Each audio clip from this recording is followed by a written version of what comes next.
Bismillahirrahmanirrahim. Assalamualaikum warahmatullahi wabarakatuh. Hamdan wa syukranillah. Alhamdulillah kita bisa bertemu lagi untuk pelajaran TIK pada pertemuan kedua ini. Insya Allah kita akan mulai masuk ke program pengolah grafis.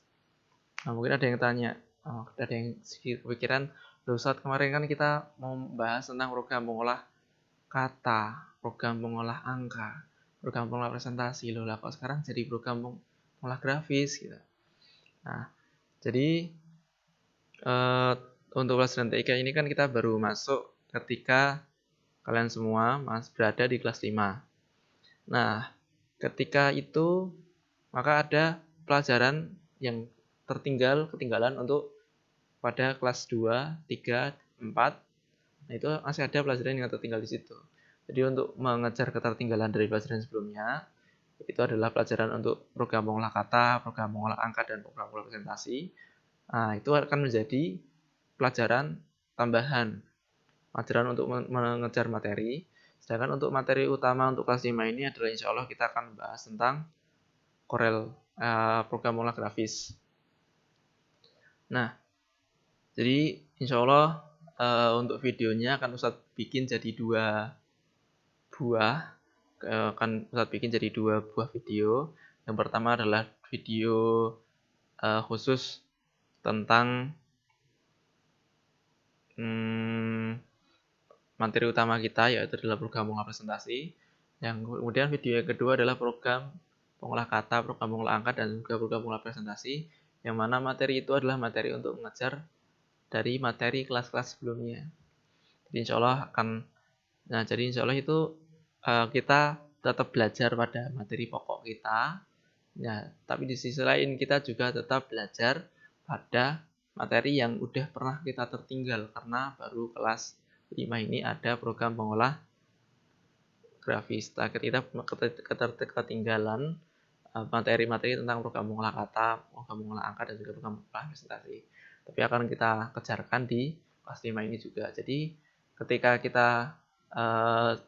kalian semua sudah lulus dari sini, itu tetap mendapatkan pelajaran dari kelas 2, 3, dan juga 4. Ini seperti itu penjelasan kenapa kok kita lanjutnya program pengolah grafis, bukan program pengolah kata, program pengolah angka. Nah, langsung aja kita akan masuk ke program pengolah grafis ini. Mungkin kalian semua, kita semua itu pernah melihat brosur pendaftaran, brosur lomba azan, lomba desain, lomba game, mungkin juga pernah ada brosurnya. Nah, itu ketika kita melihat brosur seperti itu adalah hasil dari program pengolah grafis ini. Jadi ketika kita belajar, kita tanya, ya gunanya apa tuh program pengolah grafis ini? Program pengolah grafis ya gunanya seperti itu, untuk membuat brosur, atau buat kalender. Nah, kalender juga bisa. Ketika kita gunakan ini, kita gunakan untuk membuat kalender juga bisa. Nah, jadi program pengolah grafis ini biasanya sering digunakan untuk media cetak.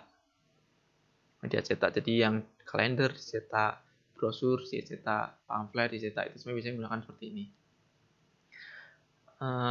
Atau mungkin ketika kita ikut mabrur, di belakang ada backgroundnya MMT, mabrur, malam bina ukhuwah, malam mabit bina ukhuwah, dan tadaburul Quran. Nah, itu semua juga dibuatnya menggunakan program pengolah grafis ini. Untuk kelas 5 ini kita akan belajar tentang program pengolah grafis, yaitu kita akan menggunakan program pengolah grafis yang namanya Corel Draw. Ini adalah program pengolah grafis dari Corel, namanya Corel Draw. Kita gunakan seri X5, seri yang cukup lama tapi lebih ringan ketika kita menggunakannya, dan juga lebih tampilannya itu sebenarnya sama aja kayak yang terbaru, cuman mungkin tampilannya yang terbaru lebih enak dilihat aja mungkin ya. Nah, tapi kita akan menggunakan Corel Draw X5 yang isiannya sebenarnya sama. Di X5 sampai sekarang itu isiannya sama. Tapi kita akan menggunakan Corel Draw X5 yang biasanya kalau kita masuk ke percetakan banyaknya sering menggunakan X5 ini juga. Nah, langsung aja. kita lihat lagi ke layar. Di layar kita akan lihat ini tampilan awalnya dari CorelDRAW X5. Ketika kita pertama kali buka kan kita bakal ditawarin seperti ini. Nah, jadi nggak bisa langsung menggunakan semua tools-toolsnya, tapi kita bakal ditawari seperti ini dulu. Nah, berbeda dengan program pengolah kata, program pengolah angka, atau program pengolah presentasi, kita bakal langsung dikasih tempat untuk memproses. Nah, ini kalau di program pengolah grafis ini kita disuruh buat milih dulu. Kita disuruh buat ngatur dulu seberapa besar sih kertas yang bakal kita pakai, seberapa besar sih kanvas yang mau kita pakai buat melukis. Nah, seperti itu. Nah, kita pilih seperti ini. Ada dua pilihan, yaitu adalah new blank document, dan satunya new from template. Nah, bedanya seperti ini. Kalau template itu berarti ada kita dikasih sebuah template dari Corel. Jadi kita cuma ngisi-ngisi doang. Nah, kalau kita gunakan new blank document, ini biasanya kita gunakan untuk ketika kita membuat dari awal. Jadi kalau kita nggak mau pakai template dari Corel, kita bisa gunakan lewat ini. Nah, biasanya kalau yang pada seringnya sih pakai ini, lebih suka milih dari awal. Jadi bisa kita atur dari awal tuh kayak gimana, harus ngapain. Nah, itu bisa kita gunakan ini. Langsung aja kita mulai thread. Ketika kita buka, maka kita akan diberikan pengaturan. Nah, ini adalah salah satu jendela untuk mengatur. Kita dikasih tawaran buat mengatur seberapa besar sih kertas yang mau kita pakai, seberapa besar sih kanvas yang mau kita gunakan gitu. Nah, di sini kita bisa lihat letter, legal, tabloid. Nah, ini sudah nama-nama ukurannya. Ukuran kertas A1, A2, A6, ada B, ada C, dan lain sebagainya. Ini ukuran-ukurannya yang bisa kita pilih. Nah, kemudian kita juga bisa milih apakah kita mau menggunakan sentimeter, inci, milimeter. Nah, itu bisa kita pilih di sini juga. Nah, kita juga bisa di bawahnya kita bisa milih apakah akan kita gunakan itu kertas itu bakal portrait atau mau kita landscape. Portrait itu berarti berdiri, landscape itu berarti tiduran.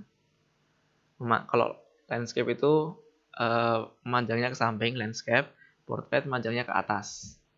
Nah, untuk di bawahnya ada CMYK, atau bisa kita pilih CMYK antara CMYK atau RGB. Ini adalah dua pilihan untuk menentukan warna. Nah, untuk menentukan warna, apakah kita mau menggunakan warna RGB atau kita menggunakan CMYK. RGB ini singkatan dari red, green, blue. Red merah, green hijau, blue biru. Kalau CMYK ini mirip juga sih sebenarnya kalau dari warnanya, tapi disebutnya CMYK. Clay, M-nya itu magenta, Y yellow, nah yang K-nya usah lupa apa. Nah, jadi CMYK, kita gunakan CMYK aja. Di bawahnya ada DPI, ada angka, sebenarnya ada DPI di sini. DPI itu adalah pengertian dari dot per inch. D dot per inch. Jadi setiap satu inci, ukuran 1 inci itu akan ada berapa dot atau titik. Jadi setiap 1 inci itu akan ada berapa titik. Semakin besar DPI-nya, maka berarti bakal semakin rapat titik-titiknya, semakin rapat. Tapi kalau semakin sedikit DPI-nya, maka dia titik-titiknya bakal semakin renggang. Nah, ini bisa ngatur apakah nanti bakalnya komputer kita kuat atau enggak, itu salah satunya juga di sini. Jadi kita bisa ngatur di DPI ini. Kalau seumpamanya komputernya kurang kuat, bisa kita turunkan DPI-nya. Ada pilihannya 300, 200, 150, paling renggang adalah 72 dot per inch.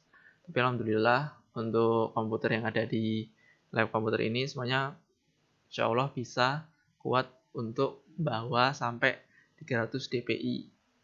Nah, langsung kita mulai.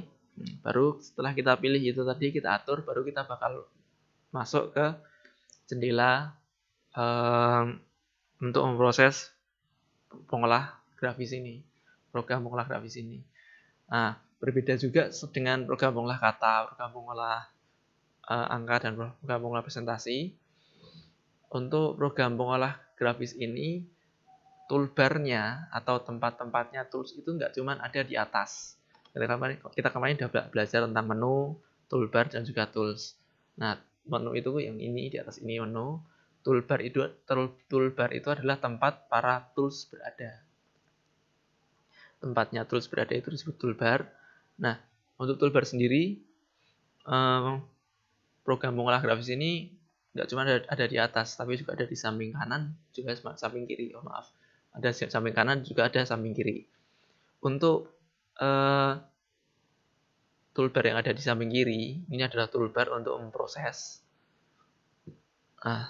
Untuk toolbar yang ada di kanan adalah toolbar untuk memberikan warna. Maaf. Nah, untuk toolbar yang bisa kita gunakan ini, toolbar untuk memberikan warna ini sebenarnya bisa kita pindah juga ke bagian kiri. Tapi untuk bawaannya memang biasanya berada di kanan, maka kita pindah juga ke kanan. Juga bisa dipindah ke atas. Jadi ini bisa kita pindah-pindah yang itu. Kemudian untuk program ini, insya Allah akan kita jelaskan fungsi setiap toolsnya besok. Untuk fungsi setiap toolsnya insya Allah kita jelaskan besok pada pertemuan mendatang. Nah, setelah ini akan kita lanjutkan untuk ke video yang selanjutnya tentang program pengolah kata yang akan kita isi untuk mengejar materi ketertinggalan dari kelas 2 sampai kelas 4. Nah, mungkin untuk saat ini, untuk video sekali ini cukup sekian. Kita lanjutkan untuk video selanjutnya. Akhirul kalam. Assalamualaikum warahmatullahi wabarakatuh.